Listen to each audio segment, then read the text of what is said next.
Welcome back to the Unscripted podcast, the Michigan State basketball podcast on the field of 68. It's Greg Waddell with me, as always, my great friend Carter Elliott. We are the duo behind Sleepers Media. And Carter, we have Michigan State basketball tomorrow.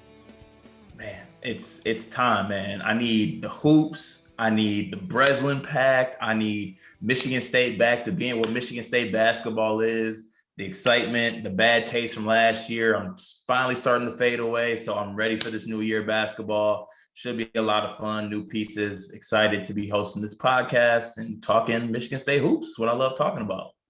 Sources are saying the Michael Peterson revenge game is coming tomorrow. Ferris State exhibition. Michael Peterson, the transfer from Ferris State to Michigan State. I'm expecting big things from the walk-on. Oh, we got some underlying things on this game. We got Michael Peterson revenge game. We got Bingham on Bingham for this game as well, with Marcus Bingham's younger brother playing for Ferris State. A lot of storylines. Should be electric tomorrow in East Lansing.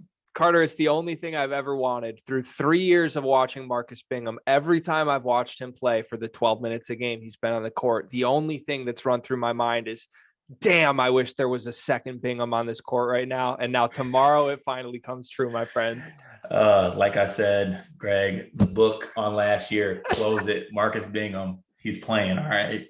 There's a little teaser for you folks. We did something fun this episode. We had a great guest on, Justin Finn from 24/7, one of the best reporters. I don't even know if you can call him a reporter, just one of the best people covering Michigan State sports, football and basketball. He knows his stuff. He's an incredibly entertaining listen. And he was willing to participate in a little game I came up with today. So we didn't want to do the traditional season preview that everyone's heard 100 times. We wanted to do some bold predictions. So I came up with 12 predictions that I truly believe will come true. I didn't tell Carter. I didn't tell Justin. And I threw these at them and waited to see what their reactions are. And they, of course, gave us some great analysis on why they will or will not come true. I think a few of these you guys seem to think were long shots, maybe more not going to come true than a few that will come true, but there was a good mix. Yeah. I mean, for everyone who follows Greg on social media, you can see some of the wild stuff he says. So just know that when he comes up with a bold prediction and he knows that it has to be bold, he doesn't half-ass it. Okay. So we have some takes on here. I think the wildest thing anyone said was you predicting Marcus Bingham's minute floor. I can't wait for people to see that. I think you were about 10 minutes off on that one, but yeah, well, I think you're off too. We'll see. All right. Well, speaking of off, Carter, have you ever wanted to get some bets off? Because let me tell you about a certain company, Carter. We've got BetRivers. Before we move on to this interview with Justin, we have to talk about BetRivers Sportsbook. If you haven't signed up with BetRivers yet, now is the time, because they're offering a special $250 match bonus for your very first deposit. What sets them apart, though, is that they require just one playthrough to turn your bonus into cash money. That's rare, Carter. I know that's rare. We've been around the betting world before. That doesn't happen very much. With their new Rush Pay instant approval, withdrawing your winnings is safer, is more secure, it is more reliable. And with basketball season tipping off, you can get in on the action by going to betrivers.com today or by downloading the BetRivers iOS app. You must be 21 years or older. And if you have a gambling problem, you better call Carter Elliott. Just kidding. You better call 1-800-GAMBLER. Cart, you love BetRivers. I do love BetRivers. I mean, like you said, I've been through a lot of sports books. Take it from me. Greg knows this. Me and him both have been to a lot of sports books and used a lot of sports books. BetRivers is high quality, high class. We use it ourselves. And, instead of maybe working hard at work to get a raise, download that BetRivers app and let's take advantage of some of these lines at the start of this college basketball season and let's win some money, baby. Michigan State, Ferris State, what would you set the line at? It's an exhibition game, so there's no action there, but what would you set the line at? Okay, first of all, that's where you're wrong. There's always action, baby. You just got to find the action. And with BetRivers, you can find that action. But no, it's got to be Michigan State minus 28, something like that. Oh, I'm hammering Michigan State minus 28. You think it's going to be in the 30s? Yeah, I would think it would be like 35.5. We're unranked. Tyson Walker over under points prop, over under 9.5. I'm just spitballing, by the way. Those aren't real lines. You take it over? Okay. I'm taking the over too. All right. Bet with us at betrivers.com. Great people over there, great sports book, fun times for everybody involved. Cart, without further ado, let's get to our interview with Justin. All right, welcome back to Unscripted. We have a great guest today. This is Justin Find, Michigan State insider for 24/7 Sports, Michigan State grad as well. He's covering all things football, basketball at the university, podcaster, writer, everything. The man is a myth and a legend by my book. So Justin, thank you for being here with us tonight. Appreciate the intro, but now the pressure's on to deliver. So we'll see if I live up to it. Hey, I got no worries with you, Justin. I know it's about to be. I know we're about to be good. Appreciate the confidence. We are all excited. Michigan State basketball is almost here. College basketball in general has me excited, but let alone this is going to be a big year for Michigan State. There's a lot to be excited about, a lot of changes, some attrition this offseason that everyone's well aware of, some new faces that seem really promising.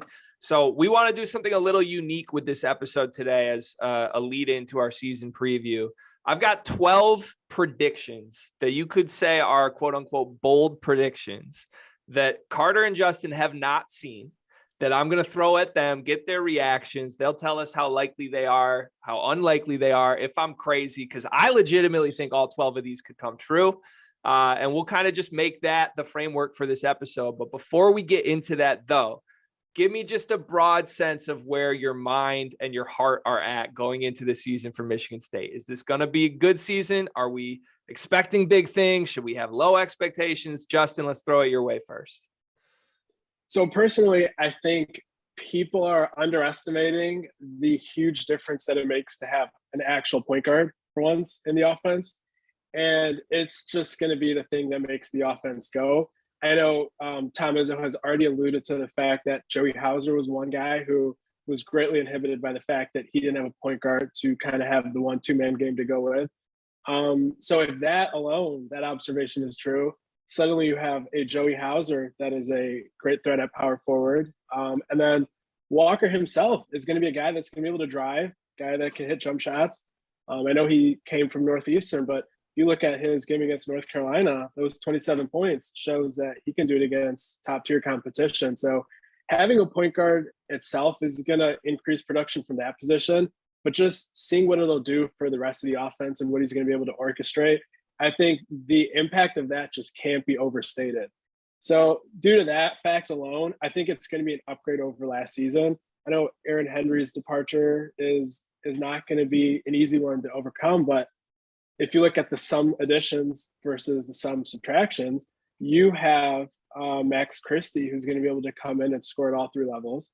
You have Jaden Akins, who's going to come in, and he's already being underrated as a defender because true freshman, kind of slight frame. People don't see him as kind of a shutdown guy. But if you kind of watch what he was doing in high school playing next to Kennedy Chandler, he kind of did take on that role of being a hard-nosed defender. And I think just those three guys as additions, and whatever Pierre Brooks can add is a bonus, but I think he's probably a year away from really being refined. But what those three guys are going to bring to the team, I don't think that fans should be hesitant to have high expectations just because they're freshmen and transfer. I think it would be warranted to kind of have some hope and just kind of see what those guys can bring offensively and defensively. So before we get into this year, Michigan State fans, I want you to take this metaphorical symbol, this book. This is last year's chapter. I want you to just shut it, close it, put it away in the bookshelf, let it collect dust, okay? Last year was tough. It's not going to get any tougher than that. Knock on wood. It's not going to get any tougher than that, okay? We trimmed the Clarkson fat. We solidified some positions that we needed this year. We are going to not be as bad as last year. That's not happening again. With that said, you know, people were making some comments about how they were upset we weren't ranked in the top 25. To be honest, we didn't deserve to be ranked there based on last year. Now, with that said, this team is a top 25 caliber team, I think, this year. And they will find themselves in the top 25 poll as the year goes along. And I like Justin said, I like the additions that we had both in the transfer portal with Tyson Walker and also, you know, having the pieces coming back and some freshman pieces that are going to be really important to this team as well. So I have high expectations for this MSU team. I think that they can be a top 3 team, top 5 team at most in the Big Ten. So I think that's where it's going to be once we get towards the end of the year. And I'm excited to kind of put last year behind us and move forward with this year. How You know, the concerned? exact feeling, or sorry, I was going to just add one thing to that. The exact feeling I have about Tyson Walker resembles the feeling I had about Kenneth Walker before the football season started. And it's a transfer that wasn't coming from a powerhouse program, that a lot of national media guys didn't put a lot of time or effort into researching. And it's a guy that's going to add an entirely new dimension to the team that wasn't there. In Kenneth's case, he's running back and we didn't have a running game, and just extremely dynamic. Now you have a team that thrives on guard play, running the offense through a facilitator, having a point guard that when you upgrade from Aaron Henry kind of moonlighting as a point guard and AJ Hoggard coming in as a freshman without a real offseason playing the position to now upgrading to Ty Walker, just the impact of that, I feel like the national media and guys that aren't close to the program are hesitant to put stock into that. And that's exactly what I was feeling about Kenneth Walker's impact on the football side of things. I think Spartan fans are going to love to hear that comparison. So I have just one question before we get into the predictions here. I feel like going into this season, there's a very easy way to talk yourself into optimism, which I think all three of us truly deep down share. We're excited. There's reasons to believe this is a top 25 team and all the new additions make sense. There's also the flip side of that, where if you look at just everything that returns and maybe the best case scenarios of the newcomers don't come to fruition, it's not that hard to see this not exactly working, or a team not looking too different than it did last year, just minus its do everything superstar and Aaron Henry. So I guess question to both of you before we get into the predictions: how much of this season is reliant entirely on all of those new pieces collectively hitting their ceiling in year one? Like, do we need both Tyson Walker and Max Christie and Jaden Akins to all be as good as they can be this year, or can we survive with just one of those maybe happening? So I would say that you absolutely need Ty Walker to play like we're expecting. He's kind of the guy that makes everything go, because like I said, last year you didn't have a point guard really, and if this season you also don't have a point guard, you're kind of back to the same spot. But my confidence in that happening is pretty high. Then when you look at the other weakest portion of the team, for me, it's the depth at the wings. And that's where people that have heard me talk about the season, they know my biggest gripe is banking 2 scholarships instead of getting some depth at the 3. And I know Malik Hall has practice at the 3, and I know he's capable of playing the position should something happen to Gabe Brown, or I guess foul trouble, twisted ankle, whatever it is. I get that he can play the position technically, but if you're Michigan State and you have the prestige and the draw that you do, why not go get a natural 3 from the portal? Even if you're worried about chemistry issues, which I've talked to people on the staff and they say that Izzo was hesitant to get multiple guys from the portal in prominent roles because of what it would mean for high school recruiting and the chemistry. If that's true, then just get someone that might not have as huge of a role. Just get someone that, I don't know, is coming in from Duquesne at small forward and isn't going to be a locker room burden and will just be a solid guy that can give you 10, 12 minutes. So that's my issue, is if Christie doesn't meet his expectations and you already are only looking at Gabe Brown beyond that at the small forward wing position, what happens if he's in foul trouble or misses a couple weeks or more? So my issue is lack of wing depth. And if Christie isn't hitting on all cylinders, that'll just be accentuated. Yeah, for me, it's Tyson. I think, of course, because last year we saw what our team looked like without a point guard. And not only did it look bad for the player who was playing point guard, but also it looked bad for surrounding parts. Like, I feel like every Michigan State fan has said this, but I will say it one more time. Joey Hauser needs a point guard who can run a pick and pop, and we did not have that last year. So not only will having a point guard make it just better for the offense, but it'll make everybody around them better as well. So you have players like Hauser who are able to pick and pop You have, I mean, God willing, I want to see a point guard go off a pick and roll this year and maybe throw a lob to our guy with a 7'4" wingspan. Might be nice. Never seen it. But like we should have that ability to where you have a pick and roll. This is my dream right here. I literally sleep at night and I dream about this. I dream about Tyson Walker coming off a pick from Joey Hauser. Joey Hauser pops. Bingham's there for the lob if he needs it. Tyson Walker can pull up and score if he wants to. If not, you kick out to a Gabe Brown, you kick out to a Christie, and you just have shooters out there. It's beautiful. I would love it. That's my dream scenario. I don't think players like Jaden Akins really need to come along that much this year. I mean, it'll be nice, I think, to get him some playing time and some minutes, but I think it starts with Tyson and then with my dog, Max, AKA Cormac. He's going to be, we're going to rely on him for a lot of scoring this year. So yeah, we ain't got no time for any freshman growing pains or issues like that. Like we're going to be looking for him to get us buckets, I think, down the stretch in a lot of games. So we're going to need him to come along as well. But if I had to rank those like 1 to 3, I think it'd be Tyson most important and Jaden least important, being an impact this year. Yeah, for sure. Plus, I think really if Jaden struggles, so Jaden and Max are supposed to be sharing minutes at the 2. If Jaden kind of struggles, you just increase Max's minutes, diminish Jaden's role, and you're mostly fine. Now, if Jaden does well, suddenly Max is looking like a better option to stay on the court longer and maybe help relieve Gabe's minutes. So it just gives you more flexibility if Jaden's good, but like you said, it's not the most important thing. But yeah, I'd agree. Max and Ty, gotta be good.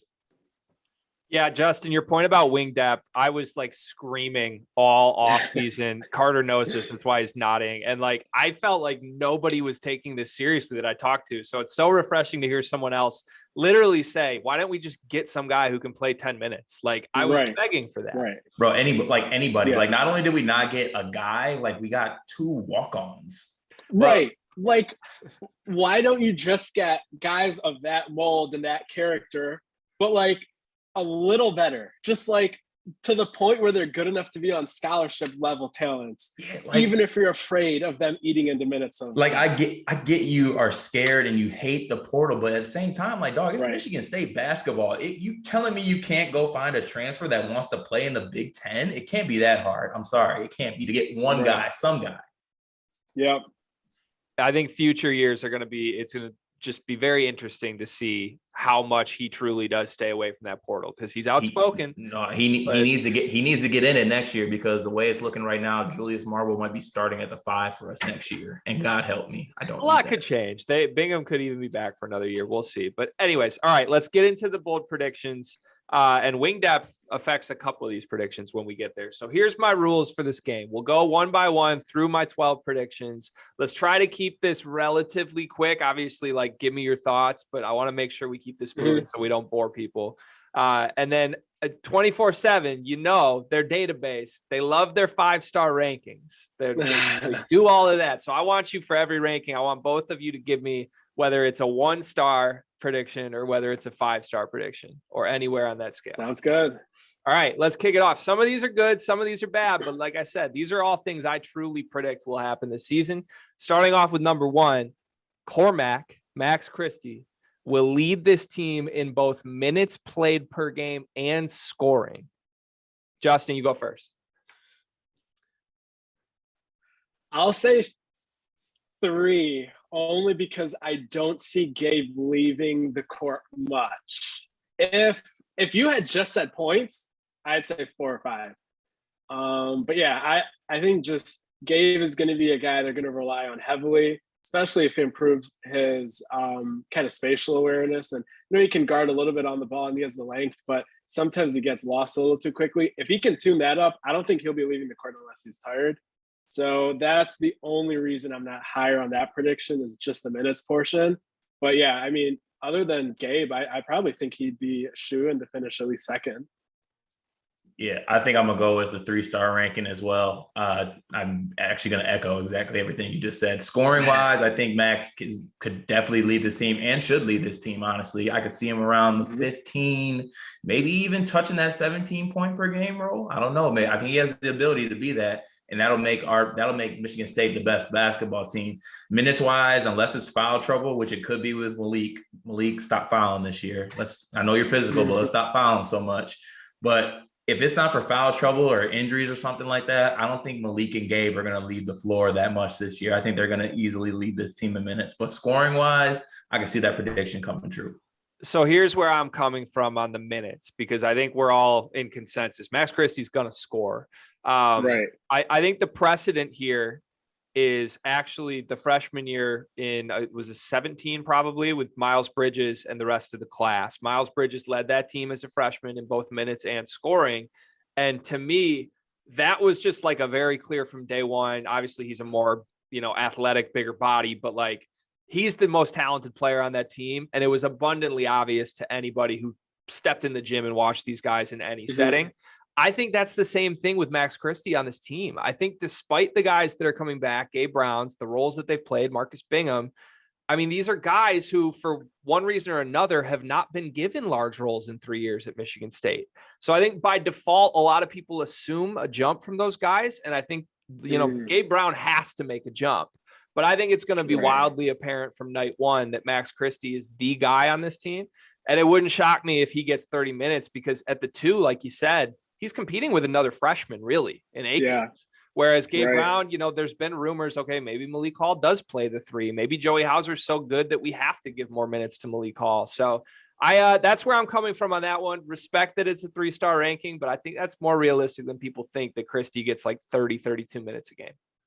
Yeah, I can see that. I especially kind of agree with the point where you said people are assuming that Gabe and these guys will take bigger jumps than we've actually seen. Because Gabe, I thought last year should have played more than he did. And the fact that he didn't kind of does cloud some doubt on my certainty on the fact that he will play more this year.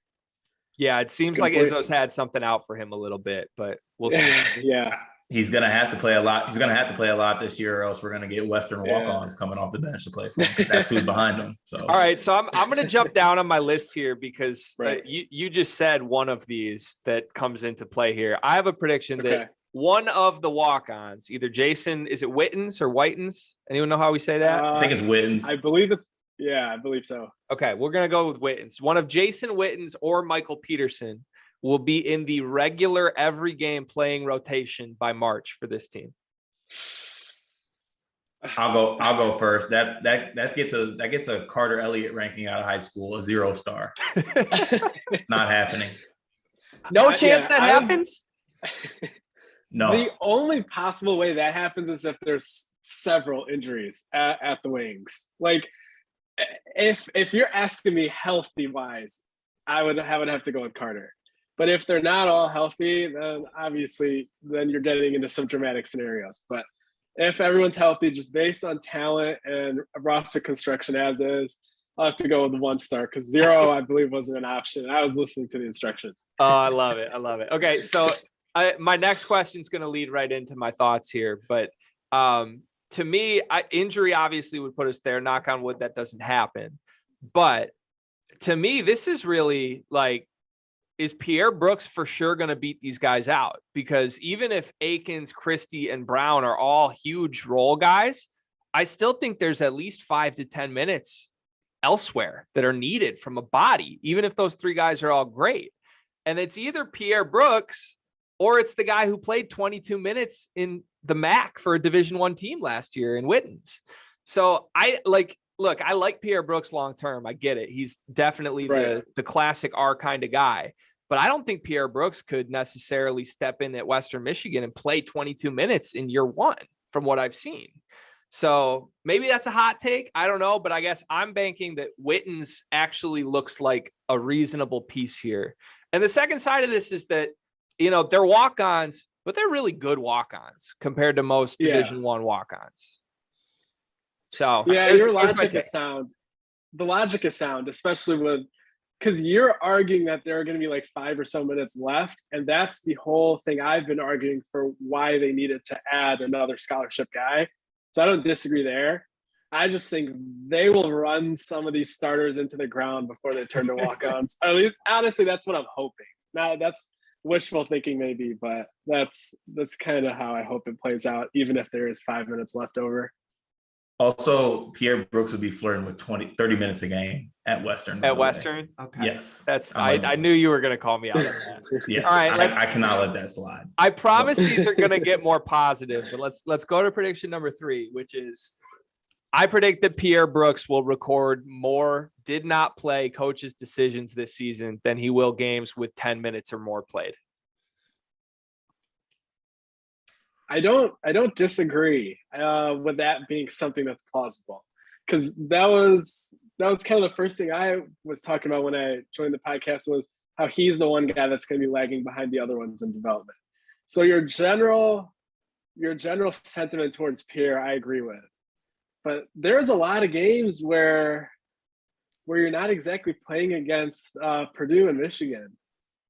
I'll go with a 3-star again. That's not out of the realm of possibility. But there's a lot of games where, yeah, I'm just gonna go with a 3 because I'm kind of torn. I might touch the 4-star range on this. Ooh, okay. And this is like no disrespect to Pierre Brooks. I think, like you said, right, Greg, earlier, he's going to be a really good player, and I think he's going to be at Michigan State for 3 to 4 years. And to see him develop, I think is going to be special for this program. But from everything I'm hearing, it's not really coming along as they thought to this point. I mean, first he has some conditioning issues. He's coming from a program where in the PSL, which is traditionally tough league, but as of recent years has not been as tough. He was playing for his father. He could, just gun, do whatever he want. Not saying he's a player who's just like an absolute head case or gun. It's just a different, going from playing for your dad in the PSL and going to playing for Tom Izzo at Michigan State is a culture shock and is going to take some time to adjust. So I'm giving it a 4-star because I'm saying I think he is going to have more DNPs than 10 minutes plus this year. But I don't want that to have the negative connotation that it sounds like when I'm saying it. Like, it's the fact that he's having these DNPs because, let's see. We have a tougher non-conference than people think. There's a lot of games he could get in, but he could not. And I don't see him getting in any games for 10 plus minutes in the Big Ten, unless it's like a Minnesota maybe. But besides that, I think it's very possible for Pierre this year. Yeah, I agree. I do want to add, so when you said that he's not exactly coming along like they anticipated, I kind of want to add, I was talking about all 3 of the freshmen in a very excited sort of stance back before, I want to say this was even maybe 3 or 4 months after Pierre committed. And I was saying, oh, this kid's going to be so good. He's going to be very all around. And someone on the staff kind of told me, no, you got to kind of settle down. And he listed all of those points that you did, even way back then. So I think they kind of always anticipated from the beginning that he was more of a project. So it's not like he got on campus and his development has not met expectations. It's just that he is what they expected. And he hasn't gotten on a new trajectory. Yeah, I'm going to have a lot of eyes on Pierre in the non-conference because, like you said, there's a lot of games that aren't Michigan, Purdue on the schedule. The Eastern Michigans, the Western Michigans of the world, his minutes will be very big to me for what the rest of this season will look like for Pierre. But as we all said, I think we're all high on Pierre going forward. It's just how long do we have to be patient? Oakland better watch out. Let's get to one that's a little more positive here. So last year, one player on the Michigan State roster shot 40% from 3. Shooting was a massive reason the team struggled in general. My prediction this season is this year we will have 3 players that shoot 40% or more from behind the arc. How far away from 40% was Joey Hauser? Pretty far, if I remember. I'll pull the exact number. That's what I was thinking. Because I want to say low 30s. He was 34% on 3.6 attempts per game. Okay, that's not horrible. You had Gabe Brown at 42% on 3 attempts. And really the only other guy back, Malik Hall, 36% on just less than 1 attempt. And basically everybody else would be new. I'll go with 5 stars here. I think. So I'm putting Max in there for sure. Like, Max is a lock for me. If he struggles, then my whole perception of the team is going to be wrong to begin with. So that is just something I'm locking in. So Max, he's going to probably hit that mark.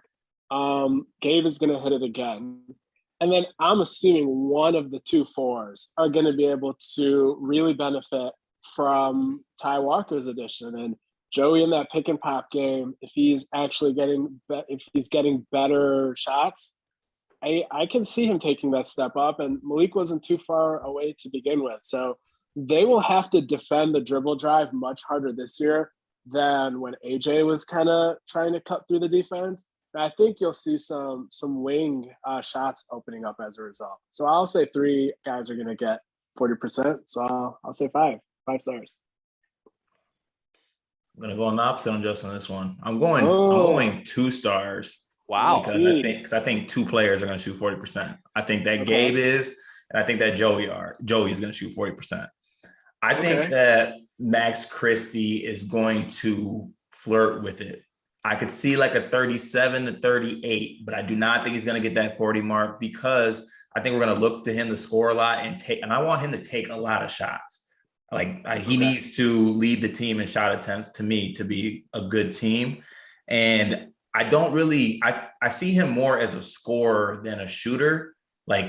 Not necessarily just a knockdown 3-point shooter. I like the stroke. I think he could become a knockdown, just dead-eye 3-point shooter. But right now I see him as more of a scorer. Like he has the ability to pull up, shoot a mid-range jumper, get to the basket, has something there, but is also a threat from outside. So I think he's going to flirt with it, but I don't know if he's going to hit 40 in his freshman year. So I'm going to go with 2-star on that.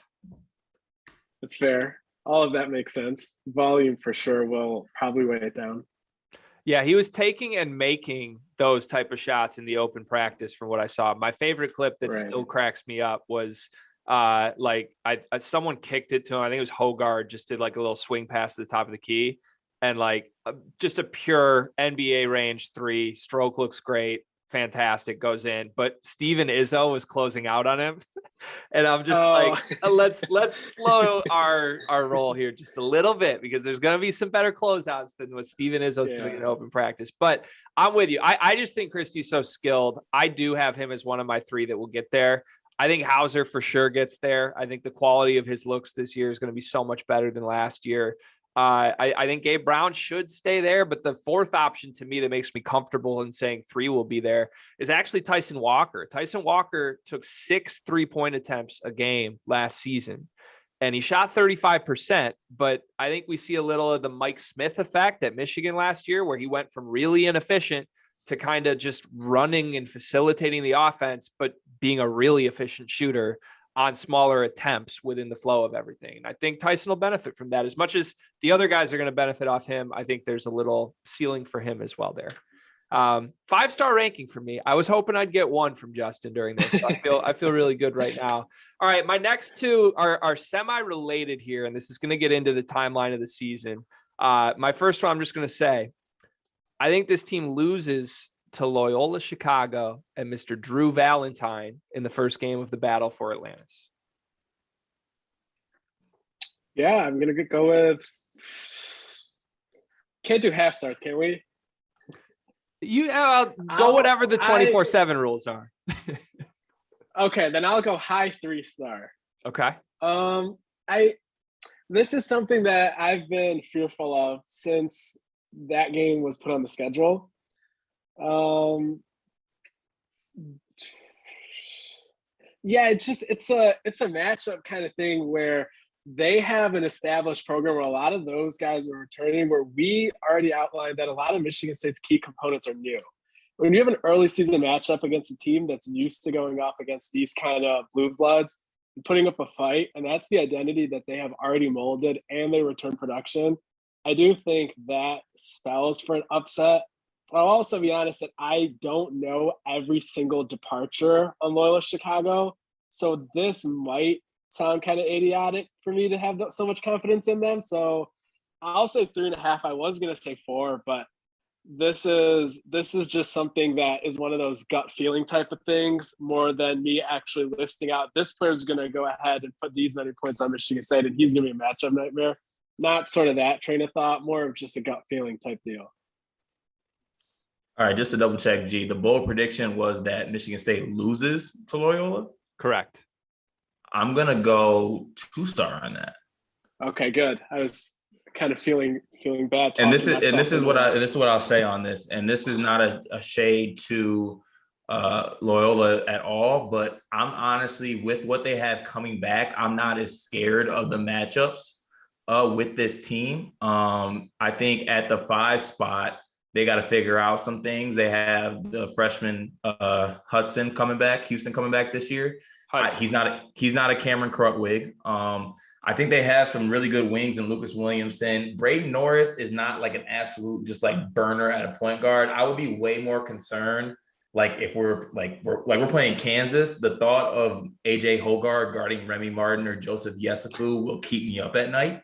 But as far as matchup wise, I think we've actually matched up pretty well with the Loyola team. So I think it's a game we should come into expecting to win, and eventually we will win the game. But at the same time, you know, I love the Ramblers, love Drew. So I'm shocked to get you on record calling that a 2-star prediction. So I think there's a couple of factors at play. Loyola brings everybody back except for Cameron Krutwig, first of all. So that's part of why I'm so high on them. Krutwig was so important, but they bring literally every other guy back, including 3 super seniors that all were in their top 6 guys in their rotation last year, choosing to come back and play for a new coach in year 1 after Porter Moser leaves.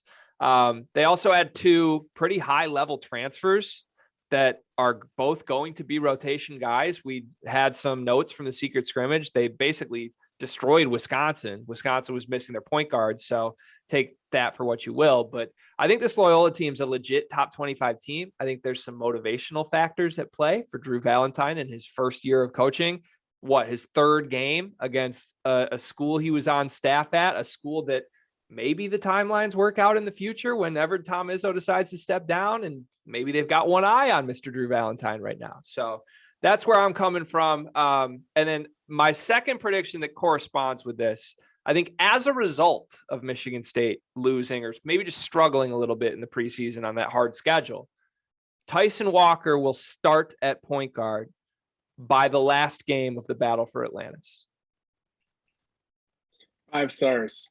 Not even just related to Loyola, really. I just think, okay, so backtracking a little bit, I like back in June, we were pretty much anyone that's been keeping their ear to the ground, like you guys, I'm sure too, like you heard like Hogarth was kind of being nudged as the starter by Izzo. So part of that, I think, was just he wanted to establish sort of a principle that the guys that come here through the high school ranks, the guys that were in the program, I'm going to like make sure they're not lost in the mud just because I'm going into the portal. It was like a philosophy thing as opposed to a merit sort of thing. Kind of like how Cassius didn't play as much over Tum Tum until it got later into the year. So it's going to be one of those things where, and I kind of already hearing that it might not be AJ starting right from the beginning. They're kind of having some second thoughts about that just because the way that Ty is progressing is just like the Kenneth Walker kind of comparison. Like that is not just blind faith. Like Ty Walker has had people that are usually like mellow with their expectations and are hard graders say that they haven't seen a point guard do these many different things in a while at Michigan State. You don't hold that back just because you're worried about the transfer portal kind of ruining the chemistry. When you have reached that sort of multi-dimensional impact on the offense and defense, you're going to be a starter very, very soon. If really the only thing that was keeping AJ in place was that philosophy and not anything more. So I'm rolling with Ty being the starter within the first 3 games of the season for sure. Wow. That Tyson Walker might be the starter from the first game. You don't understand. Justin Gates gave me a warm, fuzzy feeling inside. So I thank you for that. But I say 5-star rating on this as well. Just to kind of go off what he said, there's a reason when you look up basketball player stats on ESPN or Basketball Reference, you can scroll all the categories. There's not a category for loyalty. Okay, because loyalty doesn't win basketball games and loyalty doesn't put the ball in the cup. It's a great trait to have, but when you talk about winners, sometimes the word loyalty is not what is getting it done on the basketball court. So it's not disrespectful. I don't think AJ Hogarth should take it as a disrespect to be a really good backup point guard in the Big Ten. That's something that we need. And he should, I think, excel and accept that role. But he needs to come to grips with the fact, and everyone needs to come to grips with the fact, that Tyson Walker is the point guard that gives this team the best chance to win basketball games. So he should be starting. So I think that Tom will know that. I think he knows that deep down, as much as he maybe doesn't want to do it, but he's going to have to do it. So, and he's going to be feeling a little bit of pressure. Like, if we get off to a slow start after what we had happen last year, he's going to have people in his ear, people talking to him in his own head about it. And Tyson will be starting. So I'm going to give that a 5-star as well. So what do you make of the AJ Hoggard runs our transition offense as good as anyone since Mateen Cleaves? What do we make of that? I mean, he also said that Julius Marble has been looking like Xavier Tillman, which is just like, he's not. This is completely me just theorizing, but I feel like that is Tom seeing tweets about people bashing AJ all last year and making it a mission of his to hype up AJ throughout this press run leading up to the year. Because if you kind of hear Izzo talk about AJ, like, that's not the first time he's tried to make it seem like this dude has had the greatest offseason of all time. But part of me also wants to believe that it's true, because he kind of didn't have an offseason last year. Like, a lot of these things these guys are doing were from Zoom, and he wasn't in the best shape coming into the season. So it is very possible that he takes a big jump with this being his first real offseason. But that's not something I entirely believe, at least to the degree of how much he has improved. So never forget that all Tom Izzo could talk about last year was how great of a summer Foster Lawyer had. So if I threw that out as a prediction, AJ Hoggard is the best transition point guard since Mateen Cleaves, we're all giving that 1-star, right? Yes. I'm not. Yes. That's a 5-star. Giving that a 0? I'll save my Mateen takes for another time. Oh God, yeah, we can't do that today. I know we can't do that today. Good Lord. All right, we're at the halfway point. That's a good note to be at the halfway point on. I got 6 left. The last few get us into like some team performance, overall season type predictions. So just a couple more player ones here. This is going to the 4 spot. Everyone knows it's going to be a minute split. I'm siding with one guy here. I'm saying Joey Hauser will play more minutes than Malik Hall will this season. I would say 3 stars, because you didn't say Joey Hauser will play more minutes at the 4 than Malik Hall. Because I think Malik Hall's versatility will give him a great shot at getting more minutes than Joey. Plus, a lot of our faith in Joey is also embedded in Ty Walker hitting expectations, which, like I said, I have the utmost confidence in. But it's the fact that it's relying on another player's performance and not just his own. And even his own performance needed to take an individual leap. So those are kind of the factors why I'd say 3. But if you had said at the 4, which how do you really classify that? Maybe if only one of the 2 are on the court. But yeah, I would say that's a 3 for me personally.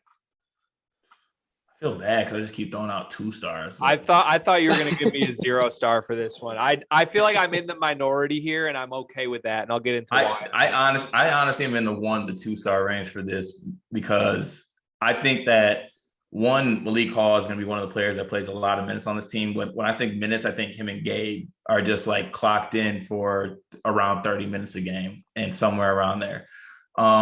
I think to the point that Justin said, because Malik Hall does have the versatility, you can move him around on the court and not necessarily take him off. I think for Michigan State to be the best they can be, you literally got to put Joey Hauser in at the 4. Like, I don't want to see Joey Hauser at the 5. That is absolute food defensively, barbecue chicken. We do not need that. I don't think Joey is quick enough to guard a wing at the 3. So I think that Joey is specifically and primarily going to get those 4 minutes where, maybe they move Malik as a small ball 5, or maybe they want to see Malik as a 3 if we need him in a foul trouble situation. So I really think there's 0 chance, honestly, that Joey Hauser plays more minutes than Malik Hall. 0 chance. Wow. That is. Or like 5. I mean, not 0, but like 5 to 10%. How about that? I think that's super low when you take into the fact Joey Hauser played more minutes than Malik Hall last season. Both these guys were on the roster competing for the same spot they're competing for this year. And Joey Hauser, Did you not see me close the book before we started the episode? I did. I think people are too quick to write off Joey Hauser because everyone seems to have accepted like, oh yeah, he was really bad compared to what he could be last season. But the problem is like, we still all believe that there is a level he could be at, even if you don't think it's going to happen. Like, you can acknowledge there's a higher level to Joey Hauser that could be unlocked. Whereas Malik Hall, to me, I don't really know what the best case version of Malik Hall looks like. It's a guy who can play a lot of different positions and supposedly can do a lot of different things. But like, is there any one thing Malik Hall we trust is like really great at the college level as a 4? Like, I know he's pretty good defensively and I know he can kind of shoot, but like, I don't know. Is he the 5th option offensively at all times? Like, is he going to switch and guard the wings a lot? I don't know.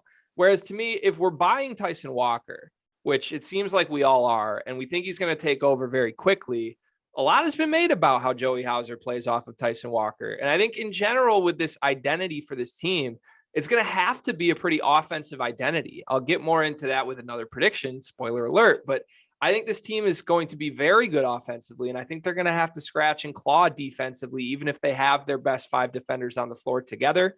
So I'm very high. I know I'm in the minority on that with Joey, but you know, he played 4 minutes more than Malik Hall did last year. And, you know, if we're expecting Malik Hall to have to play at the 3 in order to surpass Joey Hauser, I think it's just more likely that Joey ends up closing games and stealing 5 minutes from Malik Hall there because we need his shot on the court. So that's the my thing is though. The thing is just like we're all talking about how great Ty and Joey would play together. That kind of implies that Joey will be on the court when Ty's on the court, and that kind of puts an artificial minutes cap. Now, if he's killing it, he's shooting 42% from 3, and he's just excelling no matter who's on the court. That changes things. But I kind of see his productivity tied closely with Ty's. So I think he's only going to play when a certain point guard's on the court. And I do think that Aaron Henry leaving a huge void at the 3 is a pretty big opening for Malik. That's true. That's 100% true. I think, you know, with my question earlier, I'm not necessarily buying certain guys on the wing. And I think Malik Hall and Pierre Brooks are the 2 that I'm a little more out on than other people are as backup options. So it remains to be seen. I think, you know, if Malik Hall is the best case version of Malik Hall, then he is a super versatile guy who could probably get 25 to 30 minutes playing multiple positions. And I think, you know, the fact that they named him a captain as a junior certainly bodes well that they have a lot of trust in him. So maybe I'm wrong. If there is one on this list that I'm, you know, leaning, okay, maybe this is a little hot, it's my fact that I can't get over my love for Joey Hauser. I still love the idea of what Joey Hauser can be. Call me a sucker for picking pop 4s. It is what it is. Carter knows that. Yeah, that definitely atones to it. It is. All right. I just mentioned offense identity for this team.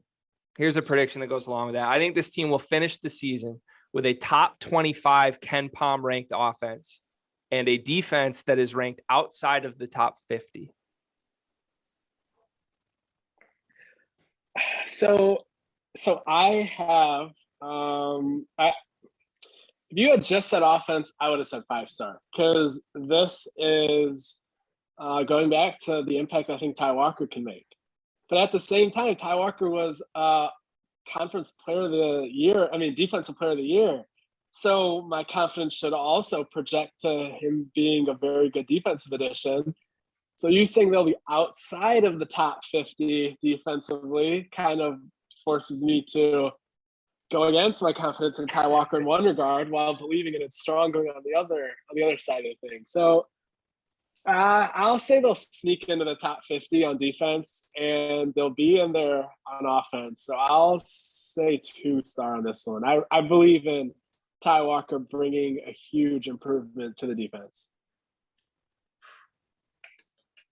I'm going to go 3-star on this one because, and honestly, not to throw any shade at Tyson Walker in Northeastern's conference, he is a good defender. I think he gives great effort on the defensive end. He has really good hands and he gets in a stance. But there must have not been that many defensive players in that conference if he was that defensive player of the year. No shade to him. I'm saying he's a good defender. He's a better defender than AJ Hogarth for sure. That's a lot of shade. Let's not say no shade. That's a lot of shade that you just. How's that shade? I'm just saying that's like let's call a shade a shade. How about that? I'm saying he's a good defensive player, but when you say like defensive player of the year, like that's like expecting him to come in and be like a lockdown defender at the point guard, and I do not see him as a lockdown defender. I see him as a good defender. Okay, just saying that, but.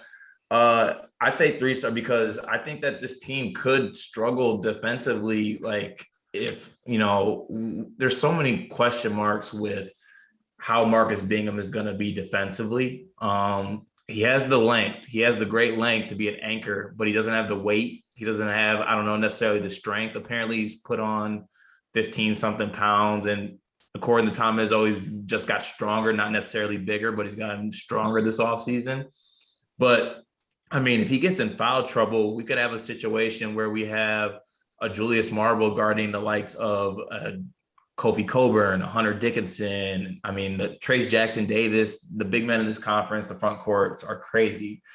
So I could see it happening and being outside the top 50 on defense. Now, offensively, I think we'll be straight to what Justin said. Like, I think with Tyson Walker locking down the point guard position, that's just going to send a ripple effect through the whole offense. And then you add a player like Christie.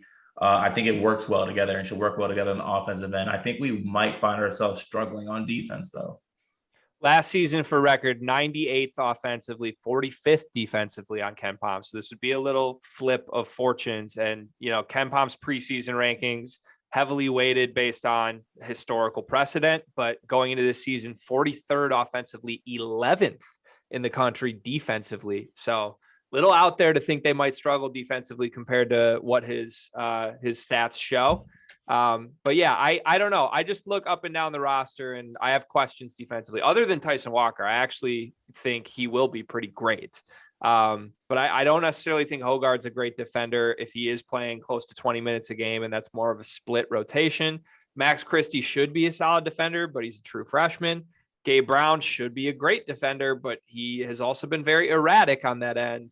Joey Hauser's not a defender at all, and Marcus Bingham is great defensively in the 12 minutes a game that he normally plays. So we'll see what happens. I know there's a lot of expectations. The book. The book. You're right. All right. God. Look, I have one more comment on Marcus Bingham, and I'll say it in the form of my 9th prediction here. I predict that Marcus Bingham will play less than 20 minutes per game this season, and Spartan fans will gouge their eyes out at that fact from start to finish. Justin, I'm going first. Sorry. 1 star. Go ahead. 1 star. 0% Okay, let me give you my rebuttal on this, though, Carter. No. How about it's not what we want. It's what we think might happen. We all want Marcus Bingham to play 25 to 30 minutes a game. But Julius Marble is still there. Mady Sissoko is on the roster. Like, it's been such a timeshare in the past. I don't know that Thomas Kithier leaving necessarily changes that. His floor is 25 minutes a game. That's a ridiculously high floor. But let's throw it to Justin and get his take here. Yeah, I agree with a 1 star. If you listen to okay, so Izzo has come out and said at some positions there's a battle. At some positions there's a battle, but there's a winner. At some positions it's wide open. For center, he was very quick to admit his mistake last year of playing too many guys and said, right now it's Julius and it's Marcus, and Mady is going to have to play his way in throughout the season. And then he also added that Marcus has the upper hand to begin with. For Izzo to come out and say that with practices still ongoing, with things to change, that kind of tells me that it's a pretty big kind of a gap between Julius and Marcus. The only thing it'll come down to is his motor. And I guess we have no choice but to take Tom's word on it as the light finally went on. This is the offseason. He got focused and got in shape. Of course, he says that about Marcus every year where he says he put on 15 pounds. So you can only take it with a grain of salt. But I just think that Izzo, knowing he had to shrink the rotation, willingly admitting that Marcus is ahead of Julius, and me kind of believing the light went on, those 3 factors contribute to me saying that Marcus is going to be the clear-cut starter at center.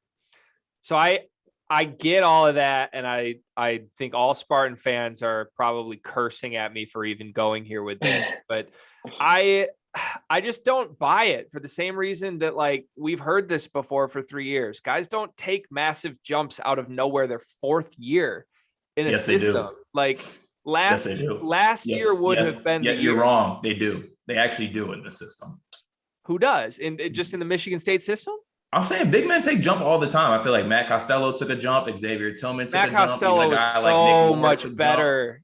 So much better as a junior. That's, I guess my point is, like, if there was a jump to be made, I think Marcus Bingham makes it last season. I don't know what flips on because of roster. But does he need a jump? I feel like he was good enough to play 20 minutes last year. It was just Izzo not shrinking the rotation. And that's a mistake he already acknowledged. Like, even if he doesn't get any better than last year, isn't that already good enough to play 20 minutes? I think you're right. I think that's very fair. Yeah, isn't it, Greg?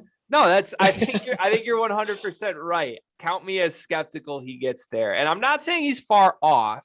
I think, like, my prediction on numbers breakdown at the center would be like an 18-14-8 split. 18 for Bingham, 14 for Marble, 8 for Sissoko. Like, I don't think that's crazy. I think calling his floor 25 minutes, Hunter Dickinson played 25 minutes a game last year. That's insane to say that's the least amount of minutes that Marcus Bingham could play. It's also insane to say he'll play less than 20. See, if there's one prediction on this list I feel very strong about that I'm right and everybody else is wrong, it's this, Carter. I'll be willing to make an on-record bet with you that Marcus Bingham plays less than 20 minutes a game this season. If he plays less than 20 minutes, we can make a bet right now. I'll do whatever. Okay, name the stakes. What do you want? I mean, I've already ate 35 pancakes. What else is there to do? Let's make ssure everyone knows you are 0-3 lifetime in bets with me on camera. 0-2. Oh, I thought it was 0-3. Okay, well, you're about to be 0-3, so we'll come up with the stakes later. Let's call it that, okay? All right. This is a formal bet, though. All right. Okay. We'll see. I know people aren't going to like that one. Let's get to some that people will like. I've got 3 left, and I think everyone will be happy to hear these 3. If you're still listening now, thank you. Don't run away from it because I hate it on Marcus Bingham. Michigan State is going to start conference play this season with an absolute bang, and they will be 7-1 through 8 games.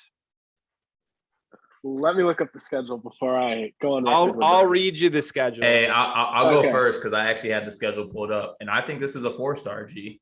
We are playing a lot of bottom teams for the start of our schedule. I mean, I think if I looked at it correctly here, we have Penn State, Northwestern, Minnesota, I believe, too. I'll walk through the 8 games. At Minnesota, win. Home against Penn State, win. At Northwestern, win.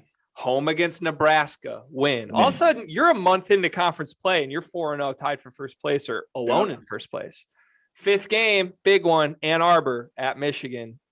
Call that a loss? Not necessarily, but call it something. 6th game, home against Minnesota, win. 7th game, home against Northwestern, win. I mean, I look at this worst case scenario. You're 6-1 through 7, going to a big road game, 9 p.m. tip-off in Madison, Wisconsin, against a Badgers team I think is pretty bad. I think they're going to win one of those 2 against Michigan or Wisconsin, start the year 7-1. Yep. I would have to go with a 4-star here. Just injuries, kind of. Maybe a game where 2 guys get in bad foul trouble that you drop. But other than that, I don't really see it not working out that way. We've used the I word a lot this podcast, so I just want to take this time to knock on my wood desk. So I need healthy here, health and wealth for the whole program. Health and wealth, I agree. I think obviously with the easy schedule up front, it's pretty backloaded. But man, can you imagine a 7-1 Michigan State team, middle of January, looking up and saying we're right in the mid of this conference race? I mean, that would be so fun for everybody involved. Hopefully it comes very true. And I'll go to my season ending predictions now. I've got 2 of them. This team is going to finish in the top 4 in the Big Ten.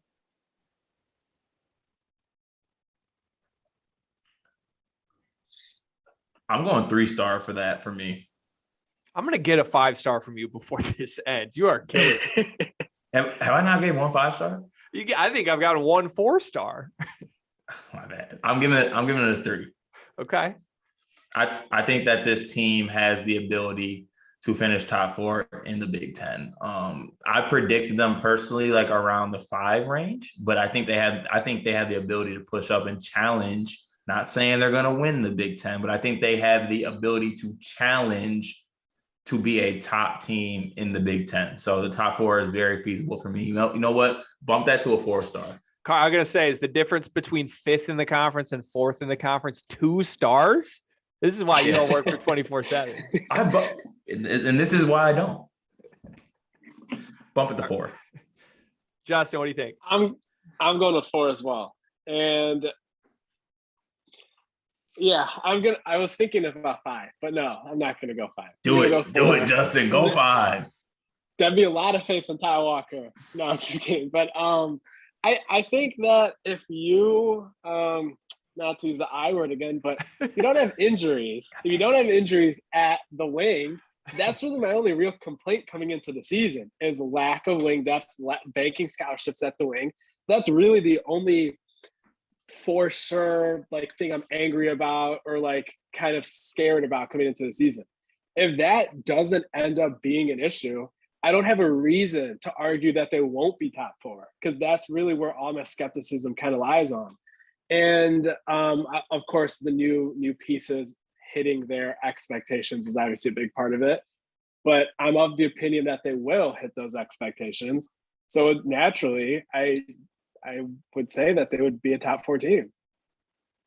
Yeah, I think if you buy into the concept of they might start 7-1, it's hard to maybe squint and see how they start dropping unless, they just don't win a couple big games down the stretch. But to me, if they're 7-1, they're going to get to 12 minimum probably at that point. And I think 12 or 13 could have you right at that 4 spot behind Purdue, Illinois, Michigan.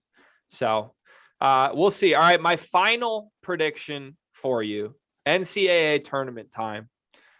So close last year. I mean, who knows what would have happened had the UCLA game swung the other way. Again, the book. Sorry, Carter, the book. Michigan State will make the Sweet 16 this season. 4-star for me. And I think that's just based off, before I even get to the basketball portion of it, there's a revenge tour factor in this. We were embarrassed last year. I'm gonna open the book. I'm gonna crack it slightly. We were embarrassed last year. Last year was a bad year. And then we went to the tournament and went up, played in a playing game, yuck, and blew a big halftime lead to a team that did make a run. Yeah. But at the same time, like I expected to win that game. Like we should have beat UCLA. Like it should have happened. So I think there's a revenge factor in this that we're had to take into consideration.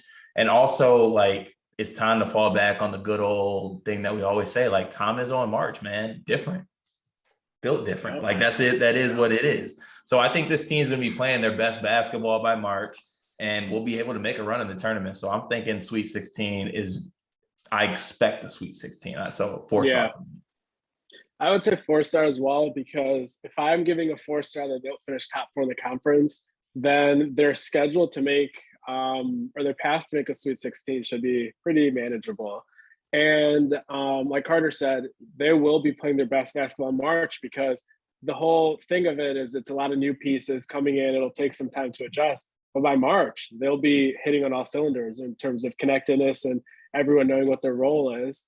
So if they're a top 4 team in the conference and they're a team that is offensively running smoothly, have a point guard playing their best basketball, and Tom Izzo, pretty much in every sort of press conference or interview he's done since last year, always brings up early exit in the tournament. Like that's been eating at him, how early they left that tournament last year.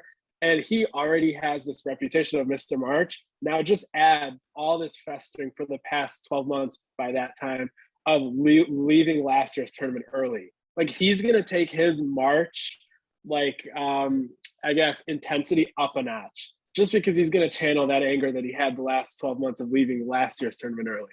So I think those factors all coming into picture would kind of yield a Sweet 16. I like the way you worded that. I think we could see it. We were at Big Ten Media Day and there was some pretty clear evidence just from the way Tom Izzo was speaking about this team. He likes what he's got. He thinks he's got the formula to get Michigan State back where they belong. Justin, thank you so much for doing this, man. I am pumped for this season. I can't wait to watch some Big Ten hoops. Where can the people find all of your work and everything you're doing?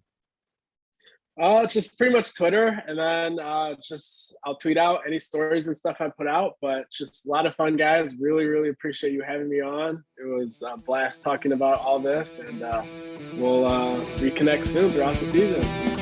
Appreciate you.